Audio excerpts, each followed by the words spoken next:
చేస్తారు. బ్యారిగేట్లు పెట్టి చూడండి ఎట్లా. And finally we're going to reach bro. ఇంకొక 2 కిలోమీటర్స్లో రీచ్ అయిపోతాము. ట్రాఫిక్ మాత్రం ఈరోజు ఫుల్గా ఉంది, లేదంటే 5 మినిట్స్లో రీచ్ అవ్వాల్సింది ఈరోజు 15 మినిట్స్ పడుతుంది. బాబాయ్ మనం సైకిల్ దొక్కుంటూ వెళ్ళిపోతున్నాడు, సుయిన్ దొక్కుంటూ వెళ్ళిపోతున్నాడు. ఏం ట్రాఫిక్ నా నాయన ఈరోజు. సో టీ కోసం ఎవరన్నా 15 కిలోమీటర్స్ ట్రావెల్ చేస్తారు బ్రో, మనం తప్ప. అండ్ ఫైనలీ రీచ్ అయిపోయాము. ఇది వచ్చేసి పూందమల్లి అనే ప్లేస్లో ఉంటుంది. సో ఇది మనం వెళ్ళాల్సిన టీ స్టాల్.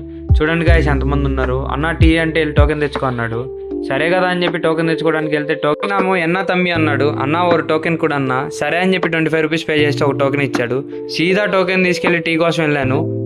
ఈ అన్న మాత్రం 15 నిమిషాలు వెయిట్ చేయించుకొని మరీ తీసుకున్నాడు టోకెన్. ఎట్లయితే ఫైనల్గా నా టోకెన్ తీసేసుకున్నాడు. నా కోసం ఆ టీ ప్రిపేర్ చేస్తున్నాడు. అదిగో అక్కడ ఉన్న తాటి బెల్లం అంట. అన్న అయితే టీ భలే మిక్స్ చేస్తున్నాడు. ఫైనలీ ఆ టీ బాగా